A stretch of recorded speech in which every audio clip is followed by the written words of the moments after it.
Hello, I'm Alan Capper, South South News. In this time of climate change, we are seeing more natural disasters and catastrophes than ever before. More tornadoes in the United States and in other parts of the world. But not very often do we experience almost total devastation of an entire community.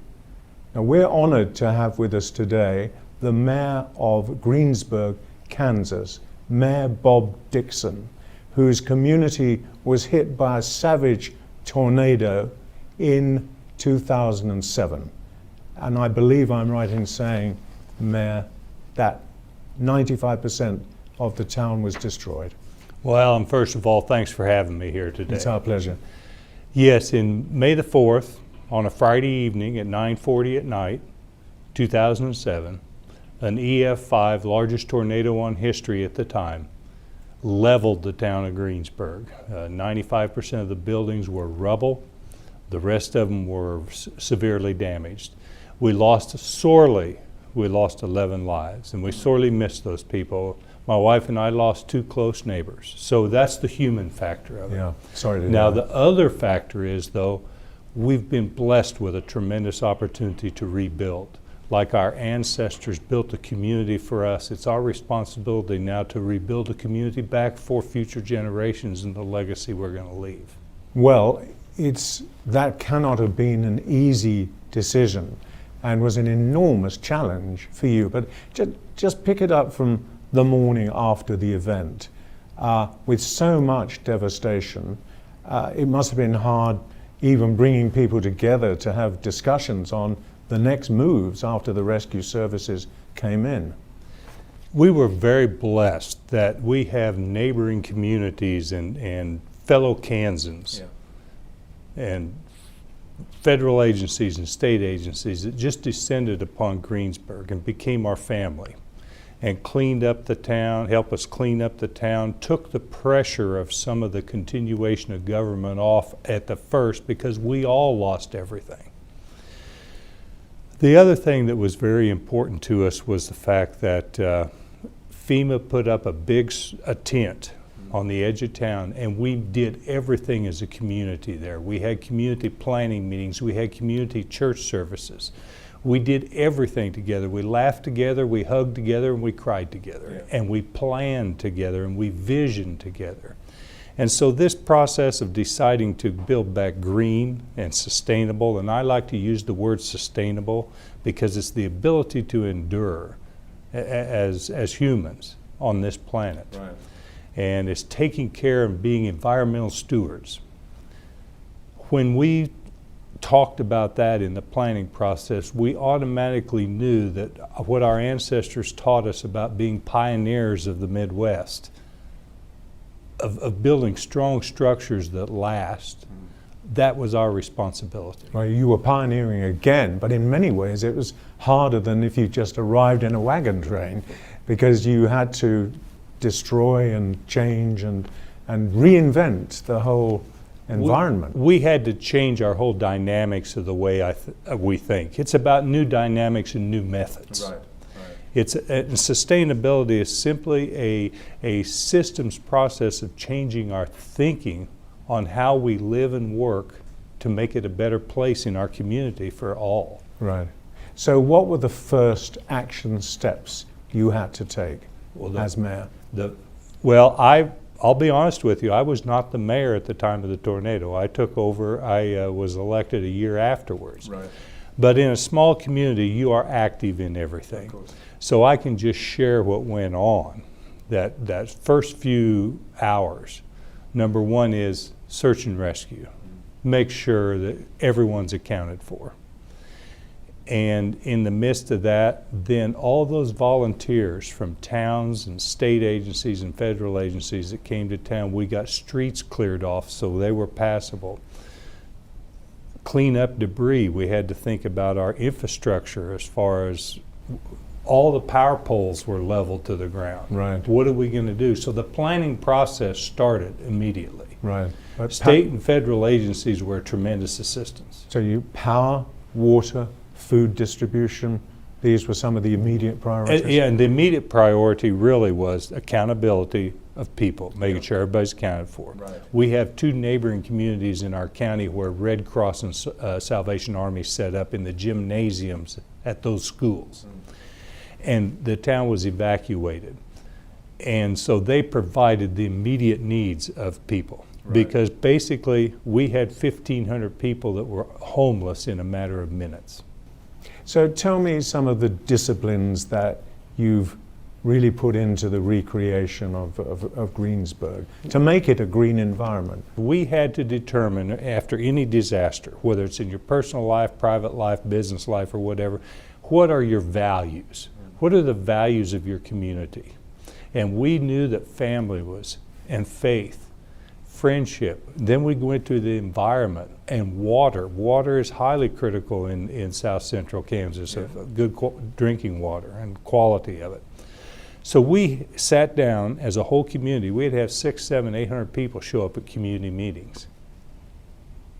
When we had those values, then we could take those values and set the priorities.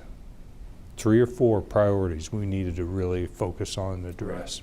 And then whenever any decisions made in the community, we go back to the values and the priority list and say, does this match what we want to do? Basically, a sustainable master plan for the future. Right. Well, how is the master plan unrolling? And do you have most or all of your citizens back into Greensburg? We are not back to where we were at. We're about 75% of the population back as we were prior to the storm. We have to remember that all the employment was gone. Hospitals, schools, downtown area, everything was leveled, gone. So to get people back, you also need jobs and employment. Right. And we're continuing to work on that. But businesses keep coming in. That are coming back. So we're building back, and we're finding a lot of younger people that are either moving to the community that have roots in the region, and some people that don't even have any ties to the area are moving there. Right, right. Excitement of rebuilding. The challenge. The challenge, and they love what we're trying to do of being sustainable. Well, what are some of the major green elements that are going into the rebuilding of the... Well, in December of 2007, about 6 months after the storm, the City Council passed a resolution that all municipal buildings over 4,000 square foot would be built at the U.S. Green Building Council's LEED Platinum level. Right. And that is literally the platinum standard of environmental planning. That's correct. Yeah. And so we have about 8 buildings that are certified LEED Platinum buildings, both public and private. So the private sector went into it. We have several other private buildings that are built to those standards but aren't certified because they didn't want to spend the money on it. Right. Sustainability also has to be economically sustainable. Of course. And so they built to those standards but didn't go to the certification process. Right. Did you get federal assistance of a substantial nature? Well, we got tremendous assistance. FEMA pays 75% of what was there prior to the storm to replace municipal and city and county buildings, structures. USDA, U.S. Department of Agriculture's rural development programs helped us with grants and some low interest loans. And residences were benefited by some state and federal programs. What do you think has been the toughest individual task amongst all the things you have to achieve? I think the biggest challenge is right now. It's because we're transitioning from disaster recovery to the next step. We're past the disaster. We're past the tornado. It's about the future now. And also we're dealing in a community and personally, in my personal life, we've been going strong and running on adrenaline for 3.5 years. And now we're back in our homes. We're having some sense of normalcy. There's businesses in town. We're starting to deal with the emotions of the disaster. And that's where we are pulling back together again really great, is we're hugging and laughing together and being community. Yeah. And so the challenge right now for us is to move to that next step after disaster recovery of continually building the community through jobs and employment. Right. Just and continued growth. Community spirit must be of enormous importance to stick at this year after year. This is a long-term task as well as a medium-term, isn't it? Alan, this all over this planet, all over the world, there's a real longing for a sense of community. Yes.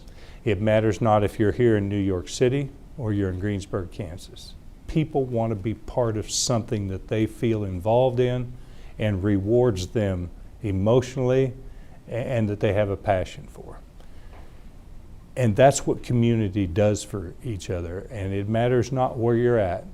A community is a community. Right. Well, I said at the beginning, you know, we are seeing these worldwide catastrophes. What do you think would be some of the lessons you might want to give to other community leaders that find their own communities in situations like yours, not necessarily through a tornado, but through flooding or earthquake or other disasters? What do you think are the real key lessons? Well, I think the number one for us is it's easy to go, oh my gosh, what are we going to do? And that happens. It's a natural reaction. It's a natural reaction because when my wife and I first looked up after everything's gone, our whole house gone off the top of us, are we the only ones left? Never give up hope. Right. Is what I'm going to tell people all over the world on disaster recovery. The first thing is offer hope to each other. Never give up hope, and always have a vision. Because if you lose hope and you don't have a vision, you're going to perish. And then go through those planning processes that work for you in your region, in your community, in your climate, to make it a better place for your citizens to live and work. Well, that may be the most important lesson of all, and thank you for passing that on. I know you've had, apart from us talking to you, a great deal of media attention and lots of people visiting Greensburg. So I hope that many other communities around the world will get that message from you loud and clear. So Mayor Bob Dixson from Greensburg, Kansas, United States of America, thank you very much indeed for being with us. Thank you, Alan. It's my honor and pleasure. Thank you. Alan Capper, South South News.